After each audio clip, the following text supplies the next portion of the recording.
Saudi আরব ও পাকিস্তানের সামরিক চুক্তিতে তুরস্কের যুক্ত হওয়া নিয়ে বিগত কয়েক মাস যাবৎ আন্তর্জাতিক রাজনীতি বেশ উত্তপ্ত হয়ে আছে।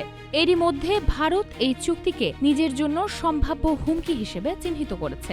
অন্যদিকে ইসরায়েলও এই চুক্তির ওপর তীক্ষ্ণ নজর রেখে চলেছে শুরু থেকেই। এমন অবস্থায় চুক্তিকে ঘিরে বিস্ফোরক এক তথ্য দিয়েছে তুরস্ক। জানা যায়, সৌদি আরব ও পাকিস্তানের সম্ভাব্য প্রতিরক্ষা চুক্তিতে থাকছে না তুরস্ক। এমনটাই নিশ্চিত করেছে সৌদি সামরিক বাহিনীর ঘনিষ্ঠ সূত্র।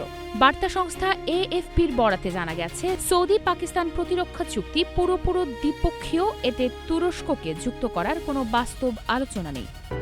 ফ্রেশ রাইস ব্র্যান অয়েল, সুস্থ হার্টে সুন্দর আগামী। পাকিস্তানের সঙ্গে সৌদি আরবের প্রতিরক্ষা সম্পর্ক আলাদা, আর তুরস্কের সঙ্গে চুক্তি থাকলেও এই চুক্তিতে তাদের কোনো ভূমিকা নেই। এর আগে তুরস্কের এক কর্মকর্তার মন্তব্য ঘিরে ত্রিপক্ষীয় সামরিক জোট গঠনের গুঞ্জন ছড়ালেও সৌদি সূত্র তা স্পষ্টভাবে নাকচ করেছে। বিশ্লেষকদের মতে, মধ্যপ্রাচ্যে সাম্প্রতিক উত্তেজনা, ইসরায়েলি হামলা ও ইরান সংক্রান্ত ঘটনা প্রবাহের প্রেক্ষাপটে এই জল্পনা তৈরি হয়েছিল।